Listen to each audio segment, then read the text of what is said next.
Hello folks, welcome back to the channel and thank you very much for joining me once again. You are always most welcome. Today, Mansell Mania continues. The Nigel Mansell fans amongst you will be in your element. And it's again Neil from Creative Time Wasting who's actually very kindly loaned us the critical model. Now this, of course, for those of you, I sort of alluded to this when I did the Williams Renault from 1992, the Tamiya kit review. And I said, of course, there was this bizarre situation where Frank Williams had this habit of, he didn't actually value drivers as much as he valued his cars, which was something that I think the likes of Ron Dennis in McLaren, I think he was a bit more savvy at knowing when he had a real conquering driver. Nothing to do with the individuals, I don't think. I just think that Dennis realised that he needed a package. And Frank Williams, I have to say, I don't wish to speak any ill of Frank, he's a brilliant guy and a genius, you know. But he wasn't always very sensitive, and everybody thought it was Mansell's fault when they had this splitting. But then he did the same with Prost, and then he did the same with Damon Hill, where he basically sacked these guys as soon as they were world champion. They were fired.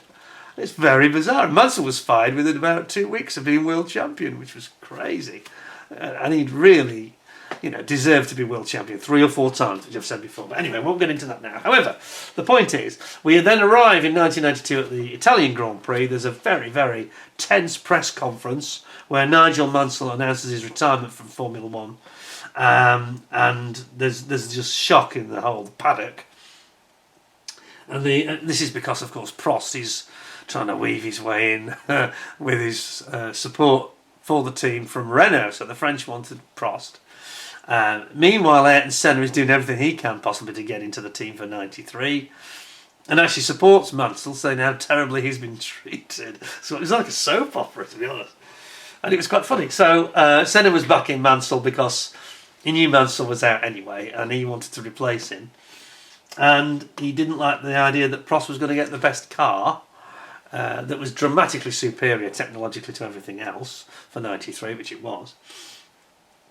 And I say Senna was not happy about this, and of course in 1993 in Formula One, Senna refused to sign a contract because he was so unhappy with it all.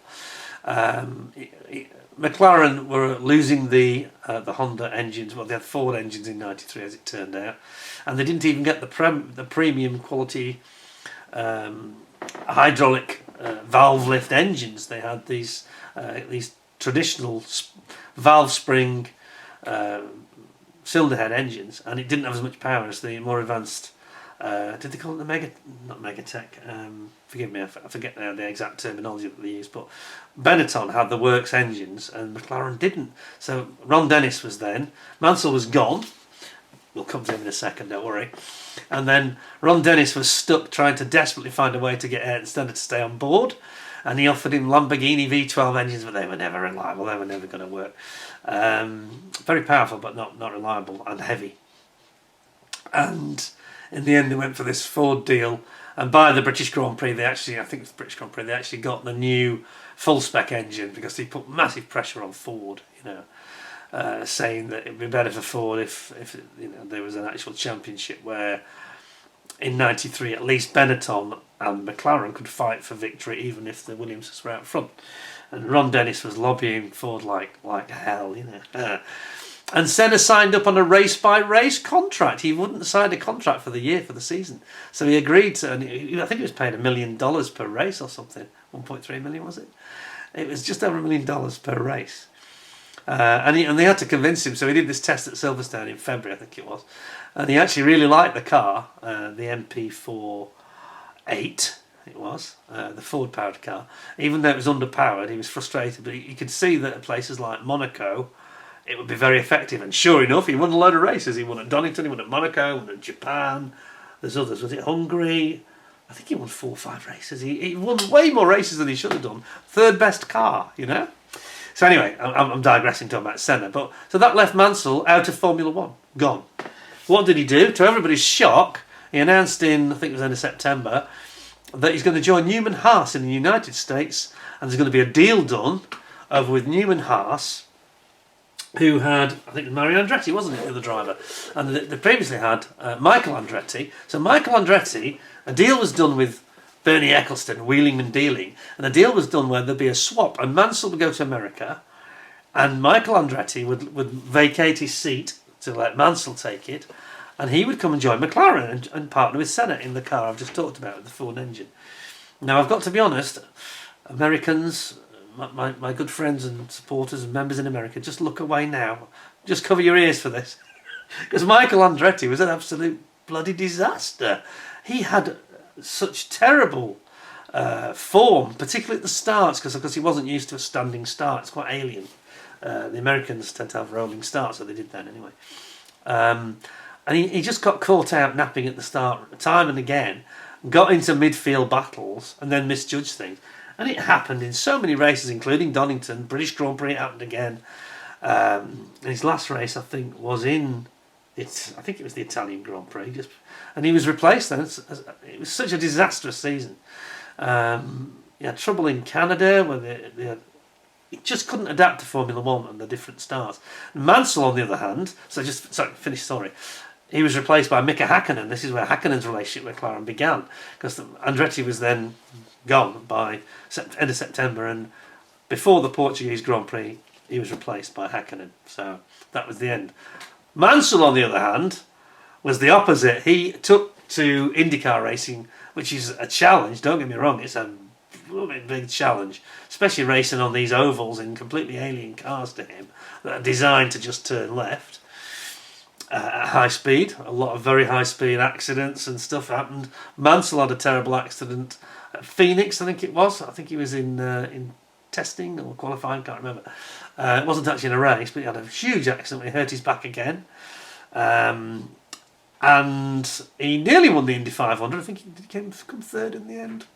I'm working from memory purely. I haven't been on Wikipedia. I think he came third or fourth in the Indy 500, but he was leading the Indy 500, and there was a hope that he was going to win it. But he was so good at adapting, and on what they call street circuits and the sort of regular circuits like Laguna Seca and places like that. They also went to Surfers Paradise in Australia. So their championship was kind of strange because it took in a bit of Australia as well. But he was really impressive. Mansell was, brave. He was so used to dicing with SENNA. And I think he found that the more mechanical nature of the car, I think he quite liked it. It was a bit of a shock at first because he didn't have a superior car. This car wasn't dominant or superior over the others. Apart from it was very well run by Paul Newman's, the HAAS team. They were very, very good engineers, and they were very, kind of a little bit like a scaled down McLaren in a way. They were kind of very good attention to detail, got the job done, And Mario Andretti was, careful what I say, but he was made to look a bit ordinary. Mario Andretti was a great driver, So Mansell just ruled the roost, and I'm sure he could have carried on doing that, but he ended up coming back, of course, after Senna's sad death in '94 after he went to Williams. Mansell was brought back to replace him for a few races. And yeah, I think that his wife and family were a bit concerned about some of the accidents they have in IndyCar on the ovals. You don't have small accidents, and I think that there was a concern that he was then, 38 by this time? But he won the title. He won the IndyCar title. So he was actually reigning Formula One world champion and IndyCar champion at the same time. Still reigning champion in Formula One and IndyCar champion. Don't think that's ever been done before. So that was remarkable. Anyway, let's have a look at the kit from Neil, of chit chat from me. So he's got a bargain here, obviously. It's in the sales. What have we got? It's from Beatty's originally. Oh, I don't know how long he's had this. I think he's picked it up recently, but that's a very low price. So it's a snap lock. Snap lock? It's not going to be one of these dumbed down kits, is it? I don't think so. So it's got the Newman HAAS, and it's got some really good graphics on the side. Mansell and Andretti. I mean, really, that was easily the strongest driver pairing in the field. You had lots of other great drivers, of course, but nobody was going to be better than those two as a team. And then you got shots of the Newman HAAS Lola, and he's going to tell us all about it. So let me give you the spec here. Let me give you the lowdown, because Mansell did a few videos because to people in Europe and Britain it was quite alien, you know, that for him to do this. And I'm sure it was the same for people trying to follow Michael Andretti. It was quite odd. So he had a bit of a learning curve. So it says here, when the Formula One Grand Prix legends Mario Andretti and Nigel Mansell were teamed up to race in the 1993 IndyCar World Series, they instantly became the centre of attention throughout the motorsport world. The Newman HAAS, a top-ranked racing team in the series, furnishing these two drivers with their Lola T93 00 race car. It was a superbly engineered ground effect vehicle using aerodynamic wing-shaped underpanels. Okay. Power plant was a compact single turbocharged 2.65 litre Ford XB V8 cylinder engine fueled with methanol alcohol. And any of you that don't know much about IndyCars, it's dangerous because when things go wrong, if they ever have a fire in the pit, the fire is invisible and you can feel it, but you can't see it. It's terrifying trying to put the fire out. You know, there's been some nasty incidents over the years. In his first year out, Indy rookie Nigel Mansell won the season's first round in Australia, that was Surfers Paradise, and went on to clinch his first IndyCar World Title Series by winning 5 out of these grueling races. Amazing, isn't it? It's a bit like the Jenson Button, Brawn story. It's like a fairy tale, really. It says on the other side, model particulars, highly detailed static model of the Newman HAAS Kmart Texaco Lola T93 Ford IndyCar as raced in the 1993 season. Yes, anyway. Right, let's get into it then. Let's talk. Let's have a look. We've got some rubber tyres. We've got some white plastic with the white sprue there. Black sprue. And then, we've got some. Yes, I forgot to mention. Neil delayed sending me this because he said he was waiting for some new decals to come from the United States, and he's got them right here. So, new decals. There you go. He's actually marked up as new decals. So why don't we have a look? I think they were missing. Actually, they were either missing or they were not in great shape. So he decided to get some proper ones. And I think we'll start with that because it's a nice bright thing to start with. I've got to be careful here not to get this. He's very good, like me, with his masking tape. He uses it a lot because it's gentle stuff. It doesn't cause problems. So. Is that the original? Okay, so we've got original decals and we've got replacement decals. So let's just compare them. I think it'll be obvious, yeah. So they're very yellowed. Not only are they very yellowed, but they've also got some weird marks on them. Are they? No, they're not weird marks, it's just the way they've been designed. I think we'll see the difference between the old and the new. So this is the old. Let's have a look. This is the genuine Tamiya decals. And it's slightly yellowed, I've got to say, So I can understand why he would want to consider something else. But there you go, Dirt Devil. Dirt Devil? Yes, it's the little handheld vacuum cleaners, aren't they? And perhaps some great sponsors. Energizer Batteries, Gillette Shaving, BASF, video recording tapes, etc. And chemicals, of course. Uniden, I don't know. My American friends, please shout out. What's Uniden? I don't know that one. Kodak colour watch system. Some good stuff. Nigel Mansell or Mario Andretti. Look at that. Fantastic. So that's that one. And then on the other side, and there's definitely one missing here. Yeah, they're not in the greatest shape. I can see why he's replaced them. But these look a bit better, these are a bit brighter. So this is all your Kmart and Dirt Devil, Texaco, Haviline. It wasn't short of sponsors, was it? Red 5 again. Look at that. Epic. That's very cool. So let's have a look at these others that we've got here, see what the new ones look like, shall we? Now, I'll have to cut his tape. Be very careful when I do this. At least I've got a nice sharp blade now. Okay. Went well. Oh yeah. It's just, got PPG. Did I not have have PPG on it. It didn't, did it? No. PPG. Oh yes, it has got. Yeah, I missed it. Just these are far superior. Though. Look at these. Check this out. Brings back the memories, doesn't it? Again, it's etched into your mind like a Marlboro McLaren or a Canon Williams Honda. You know, this is definitely the. It's quite a busy scheme. I'm struggling to imagine in my mind a racing car with more sponsors on it. It's got a lot of sponsored decals, hasn't it? Look at that lot. Any others that I missed? Bosch, another one. Yeah. Eds. What's Eds?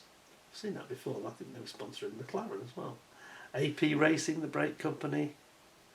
Yeah, they are beautiful, those new decals. He's been wise to choose that, I think. Very good. Very nice. Okay, enough of the decals then. We'll put that back. I think that was a good choice from him to, definitely past their best. Very yellow looking, you know. You don't want that, especially on a white background, because it's obvious. So that was a very good decision. I'm going to help Neil by just I did that very well, didn't I? What's happening there? I'm just messing it. It doesn't need much, I'll just add the tape where I've cut it. There we go. So that's that. Let's see what it says. If there's anything more interesting to tell you. Can't beat a Mansell racing car though. If ever there was a British driver that put heart and soul into his job, it was definitely Nigel Mansell, wasn't it? He may not have been the ultimately most finesse driver, but he was very much one of the quickest, wasn't he? Okay, so it says...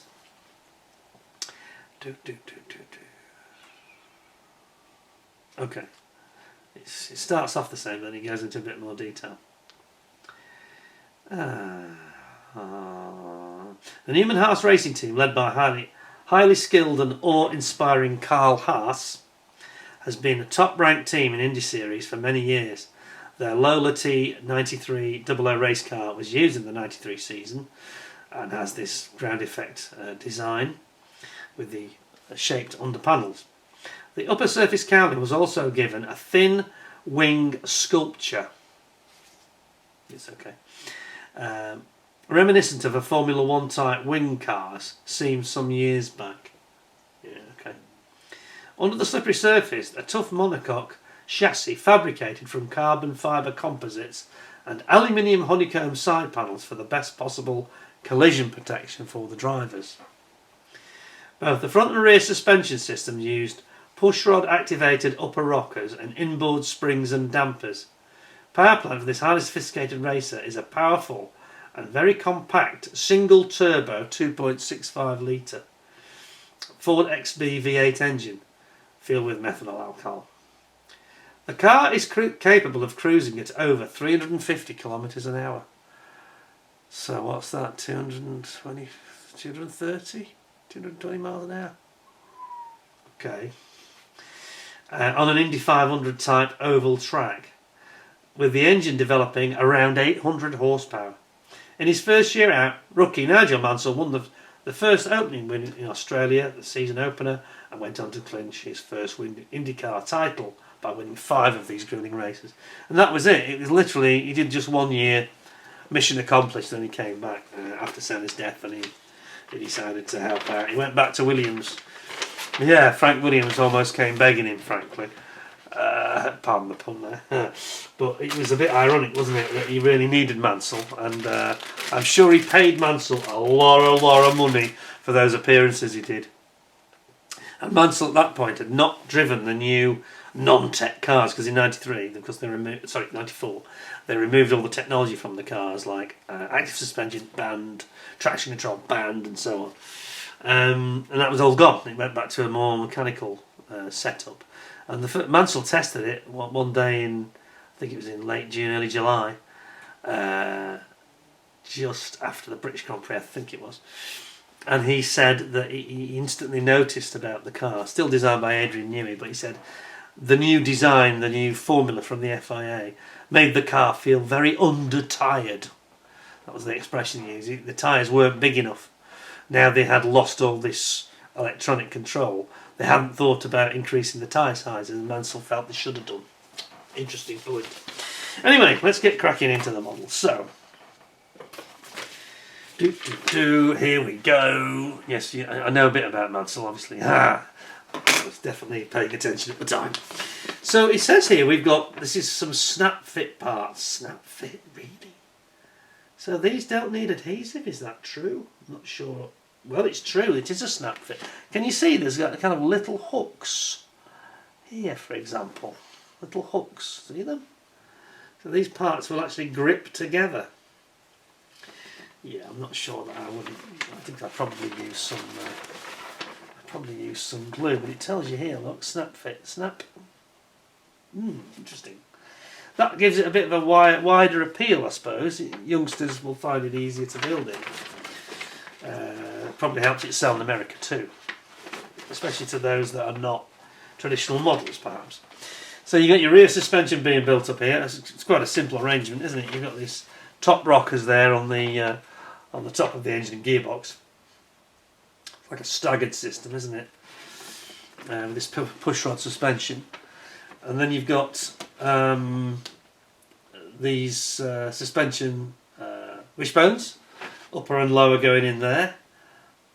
Is that going to click in? Really? Okay. Yeah, they seem to have these little hooks. They all have these little hooks on them. You can see it there, can't you? Just here. There's a little hook just below my finger. So technically you probably don't need any glue. It requires no cement for construction, it says that. Good Lord. Interesting concept.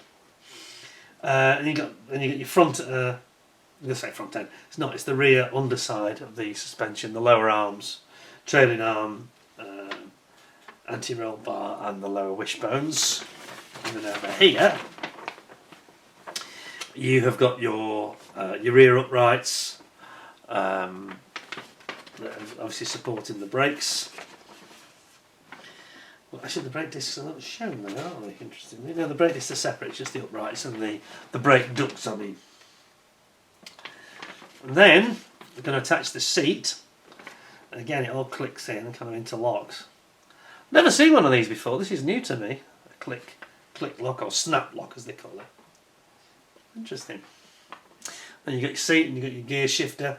Traditional gear shifter on the right, which for Mansell was like going back to the future. And again, you can see how it click locks the seat in. Over here, they've got like these little, almost like little grippers at the end of the inboard end of the wishbone at the front. You've got quite a bit of painting to do here. Semi-gloss black, the carbon fibre sections, and then you're going to put your top wishbone for the pushrod suspension in. Lower wishbones coming in here. The tie rod, or steering rack if you will, the steering arm. And then over here we've got the front uprights and your hubs basically with your brakes on it and the brake intakes. And then you've got a engine installation. So here first of all a couple of the radiators coming in. And then the engine and gearbox being installed there. Then we've got you're going to mate up now the actual front, the lower chassis and the floor, mate up your main chassis coming in, and adding your nose, and then you've got your nose cap coming up the top. I think one of the things that does strike you, it is quite, yeah, it is like a Formula One car from the sort of 90s, isn't it? Actually, in many respects, because it's got that look about it. Early 90s, I mean, like 1991, 1990, something like that. You've got some Goodyear decals, but I think they're very old, so I wouldn't use those. You're probably better getting yourself some stencils and spraying it on. And then you've got the wheels going on, and all your brake discs are coming in here with the calipers. And then you've actually got a nice wrench to put your screw the actual wheels into the uprights, to the hubs. And then you've got the main bodywork cowl coming on here. it has like an intake, like a cowling for the intake for the engine for the turbo. Which I think might be a clear part. I'm not sure. We'll see.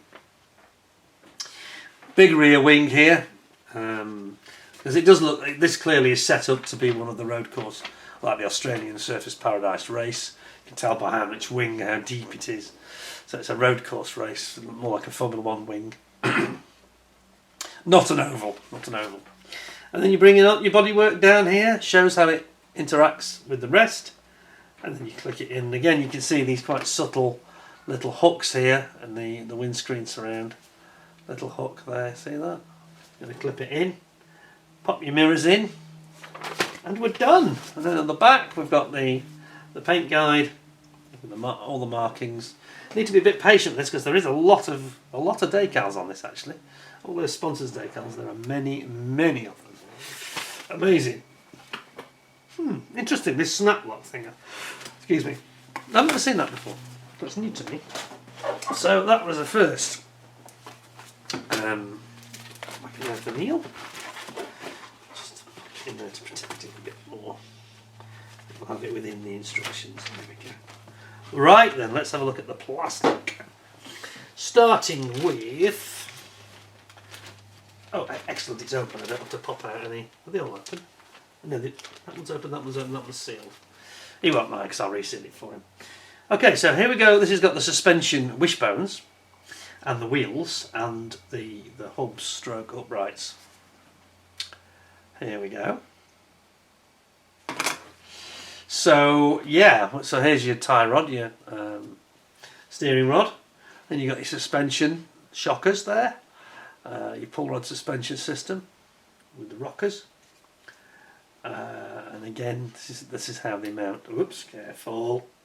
Just brake. And it's okay, it came away from the... it's actually detached there from the sprue, don't you see that? Just be careful. Don't have any accidents. But they're very nice, aren't they? They really form very well, these. I think it could be quite a good fun kit to throw together, this actually. You know, with this snap lock business, it could be a weekend build, this, with no adhesive to worry about. You just got to make sure your clean-up's good though, haven't you? So you've got several of your different upper and lower wishbones here. And then you've got the big ones at the rear. And then you've got your big wheels. What does it say on that wheel? What does that wheel say? It's got a name in it. I'm just going to have a look. Hang on a minute. Oh, okay. It actually says, I don't know if you can catch this on the camera, it says Lola is what it says on the wheel. So they actually fabricated their own wheels. Can you see that? Lola. Yeah, that's cool. Very nice. Nothing wrong with that at all. Superb. Yeah, you can imagine this pounding around the track, can't you? The thing is that they didn't seem that noisy after Formula 1, because Formula 1 was still quite noisy with the V10s in this era. Now this V8, slightly muffled because of its turbo, it didn't seem that noisy at all. I remember watching the first race, Surface Paradise, and I couldn't believe Mansell won it. It's just amazing. Nobody expected him to win his first race. Oh, we've got a few parts off the sprue here. What have we got? We've got engine block, and we've got the turbocharger intake, and the turbo. Oh dear. Not guilty, Gov. It's already opened this bag, so I think we can assume that that's been done by a previous owner. So here we have got the turbo and the turbo intake on the inside of the... Get you some focus on this, there we go. On the inside of the engine. Big turbo. I don't know what sort of boost these guys run. This is in the era when Formula 1 had to turn the boost down, and of course they were banned completely in... I talked about this before, but they were banned completely in 1989. For that season onwards, they didn't use turbos anymore. They do now, of course. Then we've got this... oh yes, we can see now this little hook system on these engine parts that I spoke of. Let's have a look. Can we see that? See the little hooks? So there they are, here and here. Hooks into the other parts. This is why you don't need any glue. Yeah, that looks like a blow-off valve on the top. So it must be pressure regulated. So I wonder if they were like Formula 1 about 4 bar I'm expecting between 2.5 and 4 bar was the rules for this. Anyway, let's have a look at the ground effect. Now, I've got to say, I didn't really know this. I'm not very au fait with the Newman HAAS. But that is very, as it said, it's very like a Formula 1 car from the late 70s, isn't it? Or early 80s. For the flat bottoms, you know. Look at that, you can see the ground effect tunnels. There's no skirts on these cars, of course, there's none at all. So they're a little bit like the modern Formula 1 cars in that respect, actually. No skirt, but there is a tunnel. So yeah, it's quite a significant design, that. You see how the engine's quite big though, because it actually impinges, doesn't it? They've got a bulge here and here. It impinges a little bit into the tunnel design. So that's the floor, but it looks quite advanced, really. It's actually a more advanced package, this, than I expected, the car design. Very nice, and then you've got some really nice brakes there. Look at those. That's cool. And you get your engine and gearbox, all formed as one. Driver's seat, it's got moulded in seat belts. See that? You've got the Ford engine there, complete with the Ford logo on it. That can't be missed, can it? Ford, there we go. Cool. And quite a chunky looking steering wheel, to be honest. Almost looks like a road car, doesn't it? Huh. You've got our exhaust system. I think it's got a blow-off valve, a wastegate, hasn't it, on the exhaust there for the turbo. That'll be where that other bit of the turbo comes from. It probably seem to be separated, don't they? One big central turbo. I suspect that goes to the that wastegate will attach to the turbo via that trunking. And then over here we've got the drive shafts. Yeah, it's pretty cool. And here you've got the covers for the refuelling nozzle. So they were the guys that led the way in the States, didn't they, with refuelling, long before Formula 1 got into it. But as I say, with this methanol fuel, it's quite a dangerous product, if I've really been honest about it. If you've ever seen one of these methanol fires at the IndyCar races, Indy 500, not cool, not cool. You see the mechanics leaping around like, you know, like they're on fire, which they are, in absolute panic, and it's no joke, you know. Rather them than me.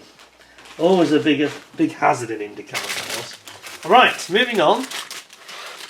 I was right about... got some more staples, damn it. I was right about the intake, which I mentioned earlier, being clear part. It is indeed. It's like a mesh. Oh, come on, come on. Let's have a look at that.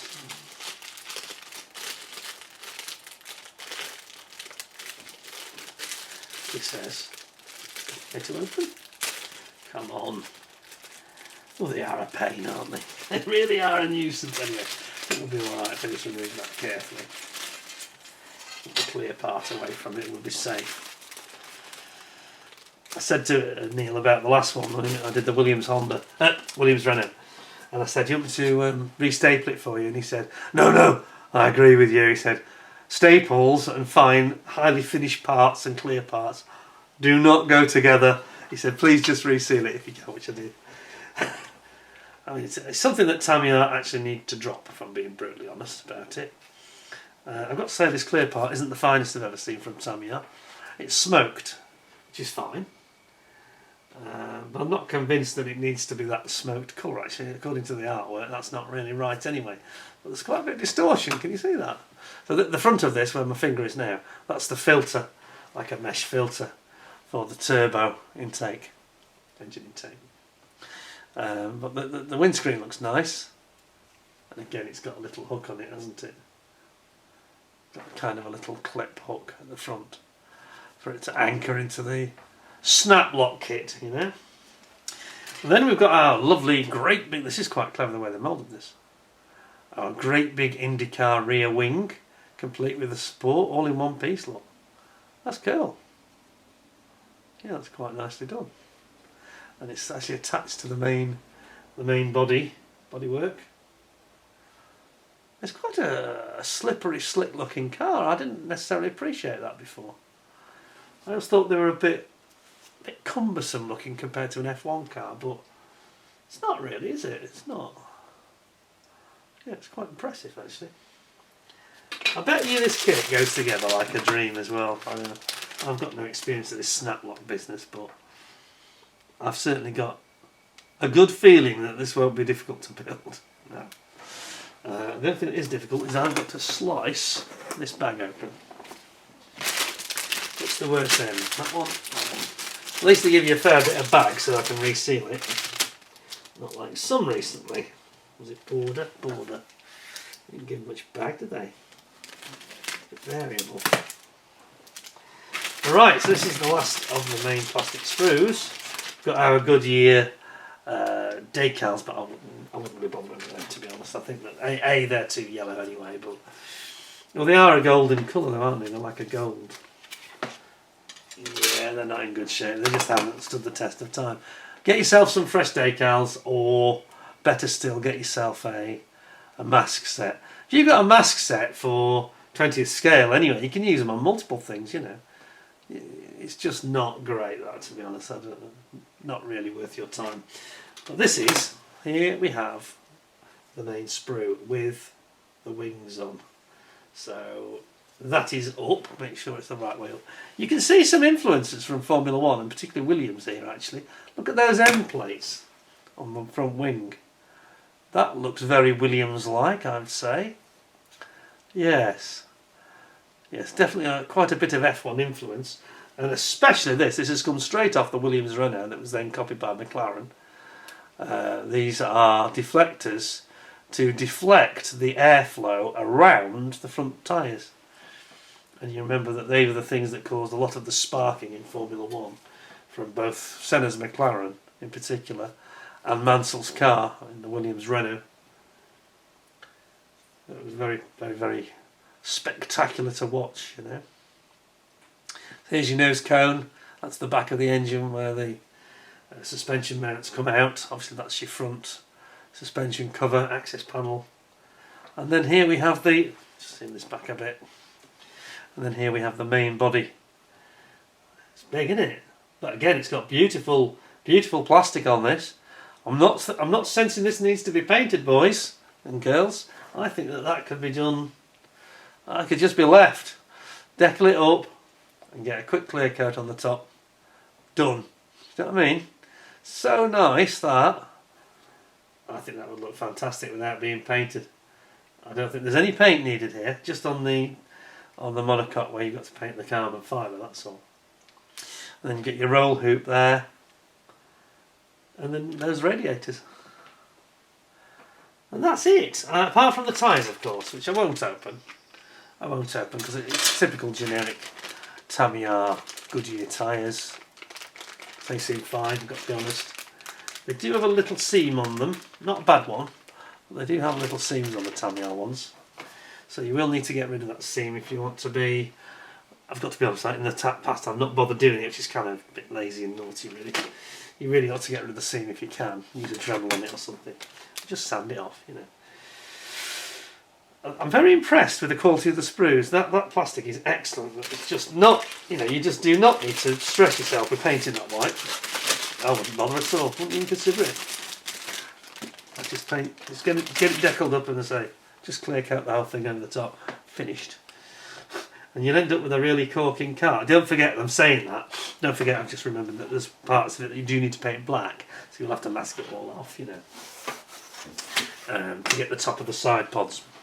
What a nice kit though, eh? I'm very impressed with that.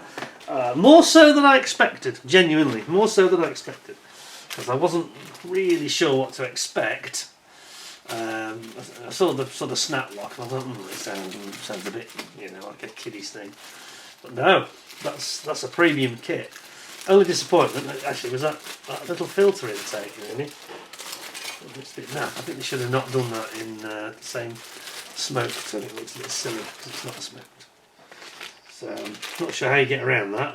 If you can unsmoke it, that could be tricky now. Right, I'm going to pop that back temporarily because I'll need to reseal some bags here for Neil. What do we think then?